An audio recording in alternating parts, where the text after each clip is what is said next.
Halo teman-teman pebisnis, saya Donald dari Office Now. Kali ini saya akan membahas mengenai modul sales yang ada di aplikasi CRM kita AppNow. Yuk, mari kita simak. Oke, sekarang saya sudah ada di halaman dashboard untuk aplikasi CRM kita. Kita akan membahas saat ini fokus kepada sales ya, kepada sales yang ada di sini. Oke. Nah, di dalam menu sales ini ada menu turunan, ada menu kecilnya yaitu proposal. Gunanya adalah untuk mengirimkan proposal kepada leads atau kepada customer kita ya, proposal. Lalu yang kedua ada yang namanya estimates ya. Estimates ini untuk mengirimkan estimasi harga kepada leads kita atau kepada customers kita. Nah, lalu yang berikutnya adalah invoice. Invoice ini adalah untuk mengirimkan invoice kepada customer kita, ya. Nah, jadi proposal, estimate ataupun invoice ini pada saat kita create akan otomatis dikirimkan kepada email customer kita. Ya, jadi mereka akan terima estimate kita, invoice kita ataupun proposal kita di dalam email mereka, ya, email yang mereka daftarkan pada saat kita tanya ya, pada saat kita melakukan follow up. Lalu di bawah sales itu ada payments ya. Payments ini untuk mencatat apa saja atau list pembayaran yang dilakukan oleh klien kita, oleh customer kita, itu akan dicatat di sini ya. Lalu ada items ya, ini items. Items ini dimana kita menambahkan barang-barang yang kita jual ya. Jadi items gunanya untuk menambahkan barang-barang yang kita jual ya. Di dalam menu sales ini ada proposal untuk membuat proposal, estimate itu untuk mengirimkan estimasi harga, invoice untuk mengirimkan invoice, payment untuk mencatat pembayaran dari customer, lalu yang terakhir adalah items ya, untuk kita menambahkan barang atau jasa yang kita jual. Oke, nah untuk credit notes ini biasa digunakan kalau misalnya ada klien yang mau melakukan retur atau mereka tidak jadi beli ya.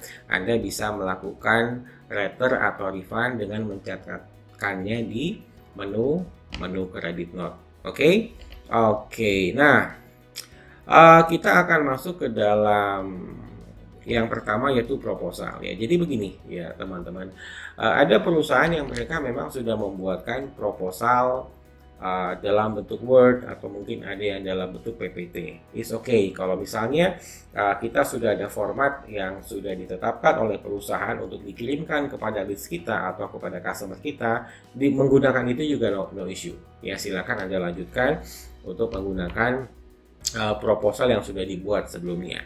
Tetapi kalau misalkan Anda ingin menggunakan proposal yang ada di sistem, itu oke. Tetapi proposal yang ada di sini bentuknya seperti mengirimkan list harga sebenarnya, ya, seperti mengirimkan seperti quotation ya sebenarnya ya. Tapi boleh kita coba ya. Ini contoh, kita klik new proposal ya. Lalu di dalam new proposal ini ada tulisan, ini subjeknya proposal apa? Ya, subjeknya proposal apa? Misalnya kita tulis begini, ini proposal pembelian Blu-ray misalnya ya, misalkan ya, DVD Blu-ray ya. Lalu di bawahnya ada pilihan, ini related kemana? Anda mau kirim proposal ini kemana? Ke leads atau ke customer ya. Untuk mengetahui apa itu leads, apa itu customer, silakan Anda nonton video yang sudah kita buat yang part 4 kalau nggak salah ya. Nah, di sini kita akan coba bikin untuk ke customer ya.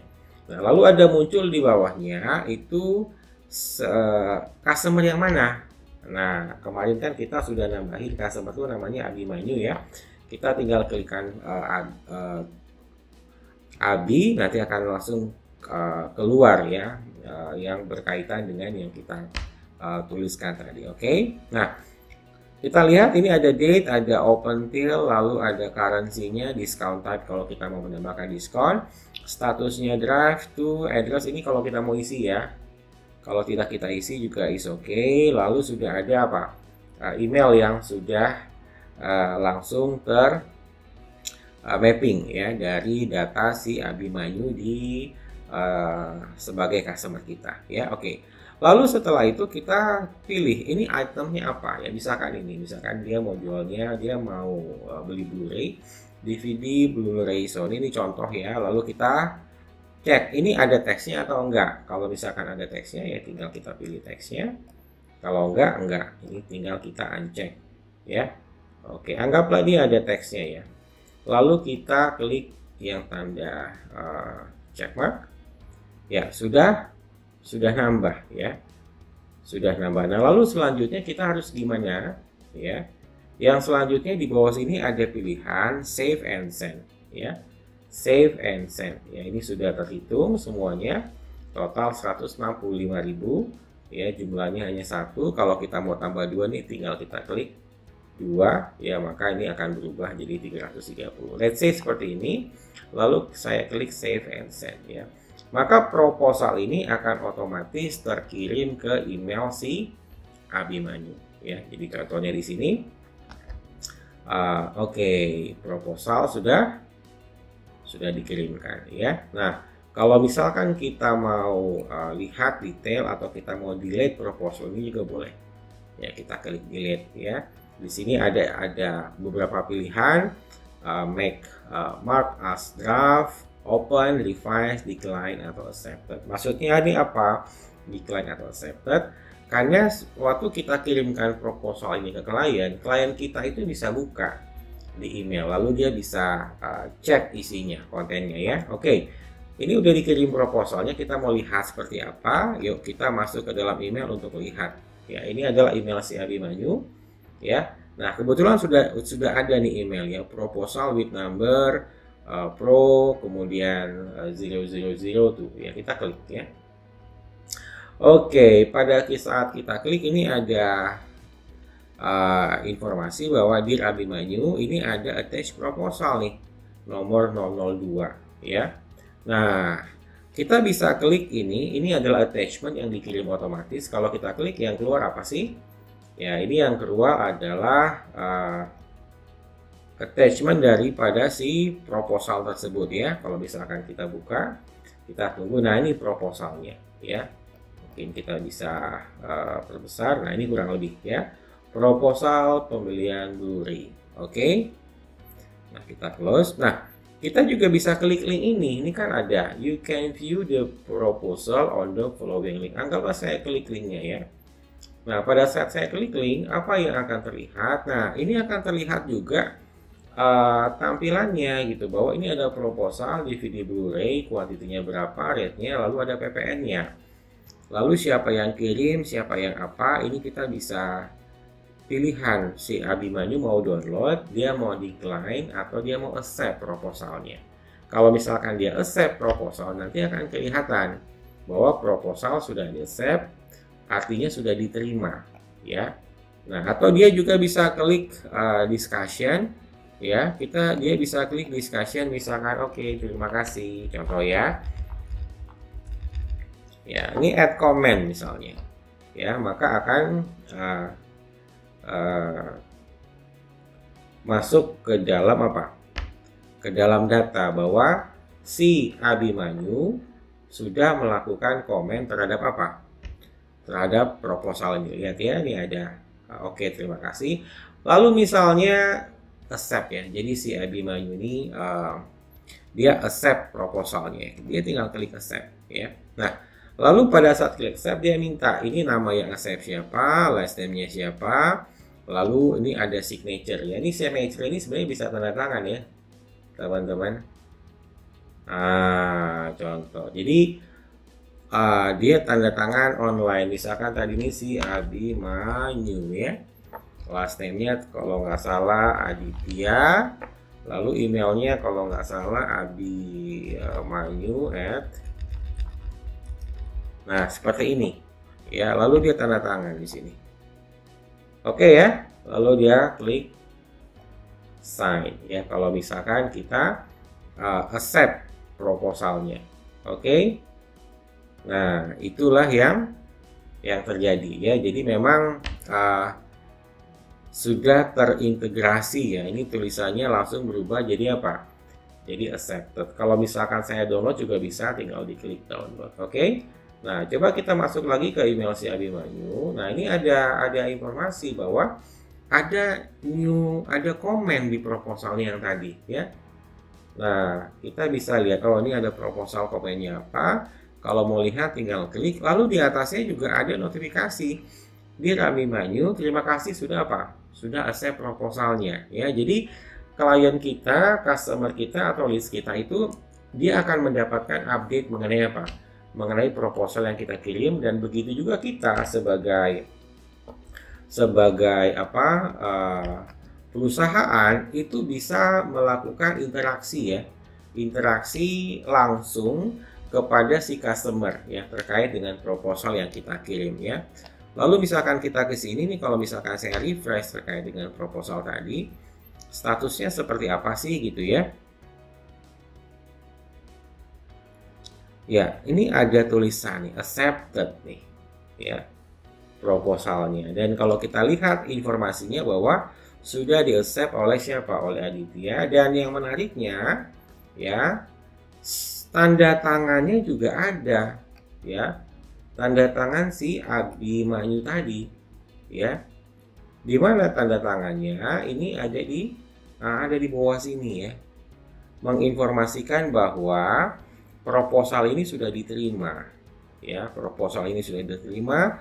Lalu ada komen, kita bisa juga tambahkan komen, ini komen yang tadi. Lalu ada reminder, kita bisa tambahkan reminder untuk kita follow up lagi proposalnya untuk menjadi invoice kan begitu.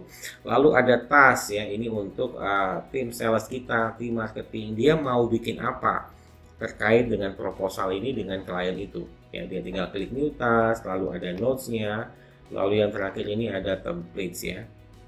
Ya, nanti kita akan bahas ya bagaimana caranya kita menambahkan template ke dalam proposal supaya proposal kita itu enggak hanya seperti list harga, tetapi mungkin ada pendahuluan, ada mengenai kami, mungkin ada logo perusahaan, ada cover depan dan lain-lain ya.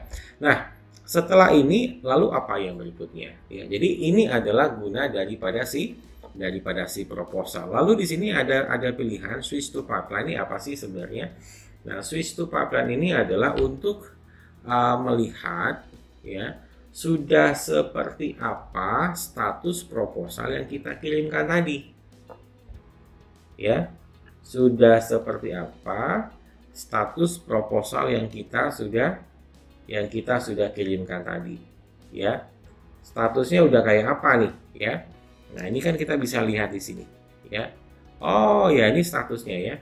Kalau misalkan teman-teman lihat ya, ada yang sudah apa?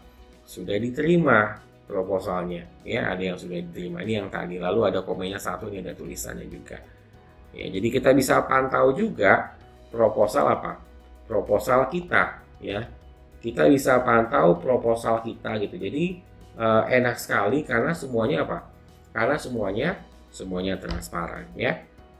Ini opsional ya, kita bisa pakai proposal yang dari aplikasi langsung, atau misalkan teman-teman bisa menggunakan proposal sendiri, itu juga no issue. Oke, udah masuk proposal, kita masuk yang kedua, estimate ya. Jadi biasanya ada orang ya, dia mungkin ya udah kirimin saya estimasi harga dong gitu ya.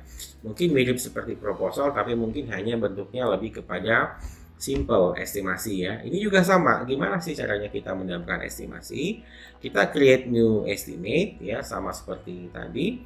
Lalu kita pilih ini mau dikirim estimate-nya ke siapa ya. Nah, kalau untuk estimate dia hanya khusus bisa dikirim kepada customer ya. Jadi nggak bisa kita kirim estimate kepada leads ya. Jadi kalau leads semua minta estimasi, kita buatnya melalui apa? Melalui proposal ya, di menu proposal yang ini ya. Tapi kalau misalkan dia minta estimasi harga, kita masuknya ke menu estimate, lalu kita ketikkan kurang lebih namanya siapa, nanti akan muncul ya. Kita klik ya, lalu misalnya kita masukkan itemnya apa, misalkan seperti yang tadi ya. Muncul dia belinya pakai teks, lalu kita klik Oke ya, lalu kemudian kita tambahkan misalkan dia belinya 2 gitu ya. Dia belinya 2, lalu setelah itu kita apply untuk teksnya. Dan kita lihat di bawah ini ada client note nih kalau kita mau tambahkan informasi, terms and condition kalau misalkan ada terms and condition yang berlaku, lalu di bawahnya ada save, kita klik save and send. Ya, waktu kita klik save and send maka estimate kita ini akan dikirimkan kepada siapa?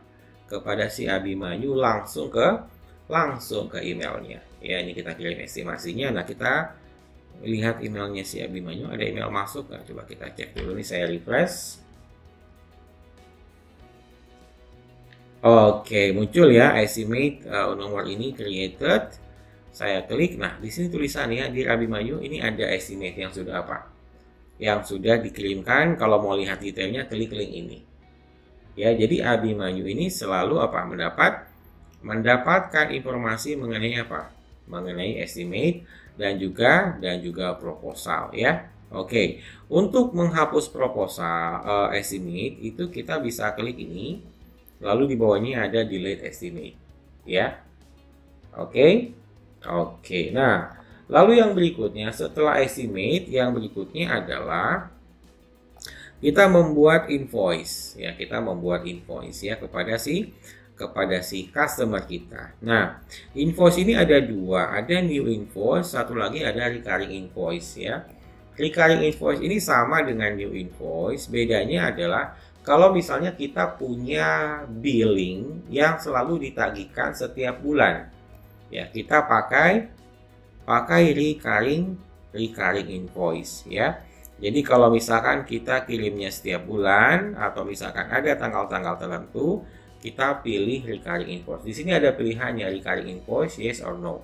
Nah, kita bisa pilih every 1 month, every 2 month, atau kita bisa pilih custom setiap berapa hari gitu misalnya, ya. Atau misalkan setiap bulan di tanggal yang sama kita mengirimkan invoice yang selalu sama kepada siapa? Kepada klien kita, ya. Seperti itu. Oke, kita balik lagi ke invoice ya. Jadi kita akan create sebuah invoice kepada si Abimanyu ya. Caranya adalah kita klik create new invoice, kemudian kita klik di sini ada customer name-nya ya. Jadi kita milih siapa customer name-nya, ini namanya siapa ya, contoh dia akan searching si Abi lagi, bayarnya kemana, ini diisi sesuai dengan apa, sesuai dengan fieldnya ya, apakah dia mau recurring atau enggak. Kalau enggak ya kita pilih no ya. Lalu yang berikutnya itemnya apa, misalkan dia mau beli ini lagi ya, ini contoh saja, dia ada teks 10%, ini kita klik plus ya, maka sudah ditambahkan kalau kita mau beli 2 atau lebih dari 1, ini itemnya unitnya kita bisa pilih ini ya, maka jadi ada. Nah, setelah itu di bawah ada client note kalau kita mau tuliskan, term and condition kalau kita mau tuliskan. Setelah itu kita klik save, di sini ada save and send ya. Kalau kita klik ini maka invoice kita akan tercreate dan akan terkirim ke email si Abimanyu ya. Jadi seru ya, artinya klien kita itu selalu akan mendapatkan email otomatis terkait dengan proposal yang kita kirimkan. Yang kedua terkait dengan estimate yang kita kirimkan ya. Lalu yang ketiga terkait dengan invoice yang kita kirimkan ya. Jadi keren sekali ya. Nah, ini kalau misalkan kita mau hapus invoice ini, silakan klik more. Di sini ada menu untuk delete, ya. Oke. Nah, sekarang saya akan coba cek email si Abimanyu. Saya akan coba refresh, ya. Saya akan coba refresh kira-kira seperti apa. Oh ya, ini ada invoice yang udah masuk ya. Ini ada invoice-nya, lalu ada attachment-nya yang bisa kita klik ya. Kalau misalkan kita klik attachment ya, maka akan keluar attachment invoice kita ya. Jadi semuanya sudah serba semuanya sudah serba digital ya. Jadi lihat ya, Ini sudah ada invoice-nya sampai dengan informasi apakah sudah dibayar atau belum. Ya, di sini statusnya dia masih unpaid ya, mengenai invoice tadi ini unpaid ya. Dulunya kapan, semua ada PP dan lainnya. Otomatis terkirim ke email si Abimanyu. Ya, nah, yang menariknya saya akan coba buka aplikasi kita ya untuk login ya.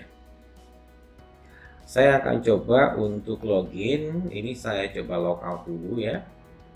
Ini saya akan coba logout dulu ya. Untuk melihat bahwa selain daripada si Abimanyu ini mendapatkan email notifikasi, tetapi Abimanyu ini juga sebenarnya dia bisa login ke dalam apa? Ke dalam aplikasi CRM kita. Ya, ini coba misalkan saya refresh dulu. Ya, lalu misalkan saya kan udah dapat invoice ya, lalu dibilang kalau mau lihat klik link ini. Misalkan ini linknya saya klik ya. Waktu linknya saya klik, dia akan memunculkan summary daripada invoice yang dikirimkan. Pilihannya ini mau di download atau enggak, itu aja. Dan ada statusnya ini unpaid ya. Oke, nah tetapi yang menariknya lagi, kita bisa melakukan login ya. Ini kita coba kita hapus ya. Ini kan aplikasi CRM kita ya. Oke. Nah, ini adalah form login untuk si Abimanyu. Ya, form login untuk si Abimanyu. Nah, Abimanyu itu loginnya menggunakan alamat email yang ini ya, kita taruh, lalu kita taruh di sini ya. Lalu passwordnya kan kalau tidak salah kemarin kita udah set ya di part 4 ya, itu 12345678890 ya. Dia login ke dalam apa, portal kita CRM. Nah, kalau waktu dia klik login, apa yang terjadi? Oke, dia berhasil login masuk ke dalam. Nah, inilah yang namanya apa, aplikasi CRM yang bisa diakses oleh klien kita. Pada saat dia login, dia lihat, oh saya ada dua apa, invoice yang unpaid ya, yang masih belum lunas. Ada satu yang udah saya bayar 50% ya. Di sini menunya ada projects. Ini kalau misalkan nanti kita akan membuat project, nanti klien kita bisa lihat project kolaborasi antara kita dengan siapa, dengan si project. Ini kebetulan belum ada. Lalu yang kedua ini ada invoice ya. Jadi si Abimanyu dia bisa lihat list invoice-nya itu apa aja sih? Ya, list invoice-nya itu apa aja dia bisa lihat. Nah, ini contohnya kan ada dua invoice ya. Yang satu statusnya unpaid, yang satu statusnya masih partially paid ya. Ini ada linknya, ini bisa diklik nih sebenarnya ya. Ini contoh saya klik ya, saya akan lihat apa sih perbedaannya ya. Ini contoh ya. Nah, ini invoice-nya. Ya, kalau kita klik ini back to portal, kelihatan ya bahwa ini masih belum dibayar ya. Tetapi kalau yang satu lagi kita lihat seperti apa ya. Nah, ini kita lihat bahwa sudah ada yang dibayar sebesar apa? Sebesar 100.000, sehingga sisanya yang belum dibayar 200.000. Sedangkan yang satu lagi 330.000 ya, kelihatan di sini. Maunya berapa, statusnya apa. Oke. Lalu yang berikutnya nih kontrak. Ini kalau misalkan ada kontrak tapi kita tidak pergunakan di sini. Lalu yang berikutnya adalah proposal ya. Ini kontrak rate-nya ada atau enggak ya. Lalu yang berikutnya, oh ini ada estimate, ada proposal. Kita klik dulu estimate ya. Jadi even di estimate itu si Abimanyu bisa lihat apa aja sih estimasi harga yang sudah dikirimkan ke saya. Nah, ini yang tadi ya, estimate tadi ya. Lalu yang berikutnya yang bawah ini proposal ya. Nah, ini pun sama ya, proposal, di mana si Abimanyu juga bisa lihat proposal apa aja sih yang sudah dikirimkan ke saya. Lihat ya, ini ada proposal test, statusnya send. Lalu ada satu proposal yang statusnya apa? Accepted ya. Jadi kalau misalkan si klien kita mau buat tiket, dia juga bisa masuk dari portal ini ya, dari aplikasi CRM kita untuk membuat tiket terkait dengan ini kenapa lama, atau contohnya misalkan seperti itu ya. Lalu ada juga knowledge base, ini chart, oke ya, kurang lebih seperti itu ya. Jadi si Abimanyu ini dengan adanya portal CRM ini menjadi portal kolaborasi antara kita dengan apa? Dengan klien. Jadi semuanya transparan ya. Jadi semuanya transparan. Oke, ini saya log out si Abimanyunya. Ya, dia log out. Saya coba login lagi di sini ya untuk login sebagai admin. Oke, login sebagai admin. Nah, jadi tadi sudah ya untuk di modul salesnya untuk create proposal, kemudian create estimasi, ya, lalu kita kirimkan invoice. Lalu kalau misalnya kliennya bayar kayak apa? Nah, kemarin di part 4 itu udah kita bahas, ya. Jadi contoh, kalau misalkan bayar, kita klik invoice, ya. Lalu kita cek, ya, apa invoice mana yang dibayar. Jadi misalkan si Abimanyu tadi, ya, dia mau bayar yang ini, yang 330, ya. Nah, kita klik invoice-nya, lalu akan muncul seperti ini. Kita klik payment, ya. Kita klik payment.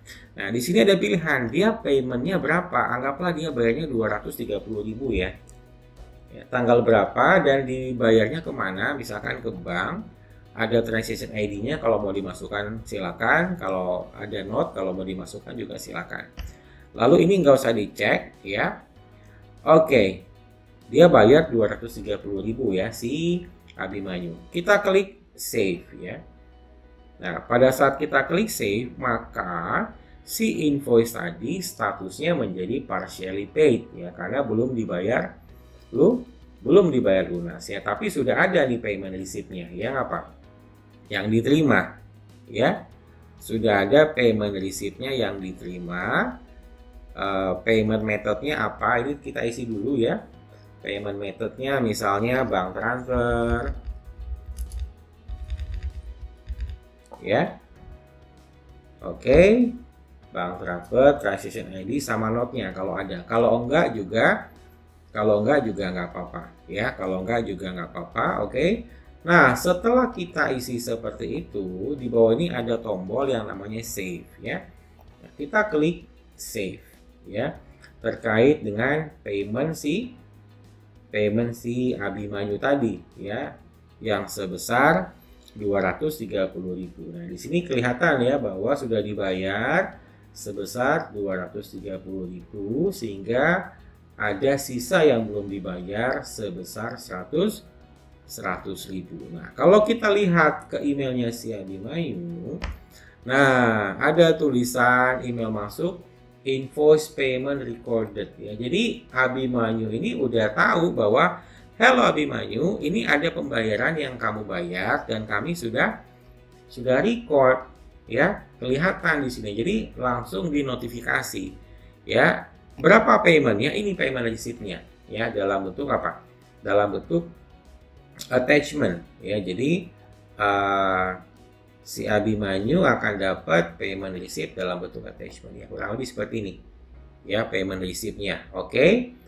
Lalu invoice-nya juga di-attach juga di sini ya, untuk mengingatkan invoice yang ini loh, kayak gitu ya. Nah, jadi enak sekali kita sebagai pebisnis bahwa semuanya sudah dilakukan apa?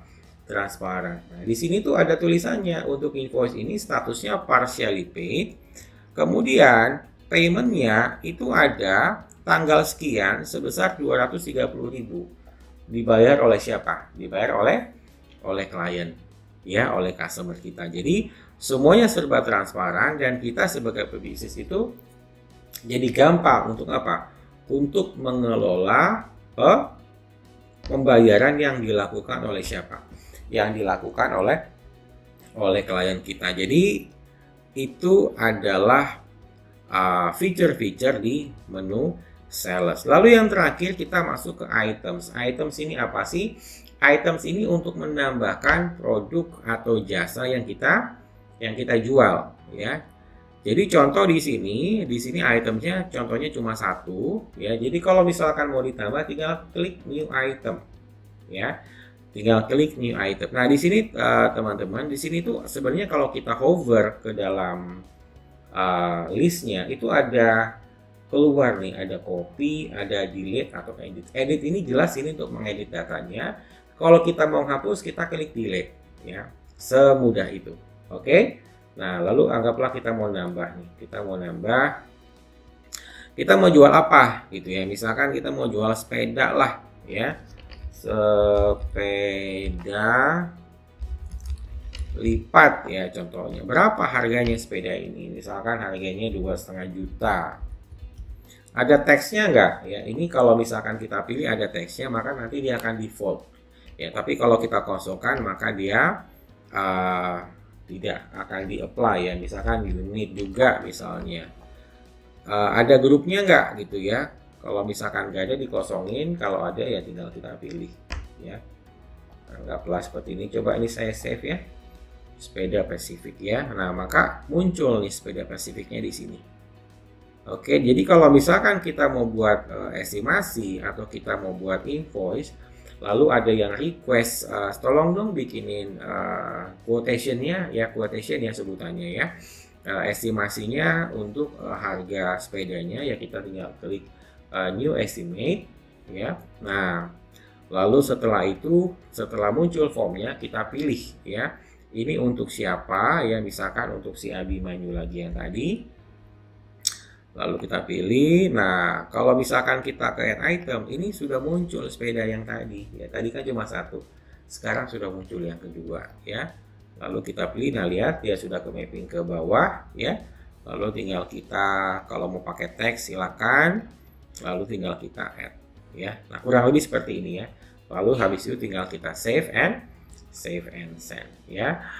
Oke teman-teman ya, jadi itu adalah penjelasan mengenai bagaimana kita memanfaatkan fitur-fitur yang ada di modul sales, yaitu proposal untuk mengirimkan proposal, kemudian estimate untuk mengirimkan estimasi, lalu invoice untuk mengirimkan invoice, payment untuk merecord pembayaran dari klien atau customer, lalu ada items untuk kita menambahkan produk atau jasa yang mau kita jual.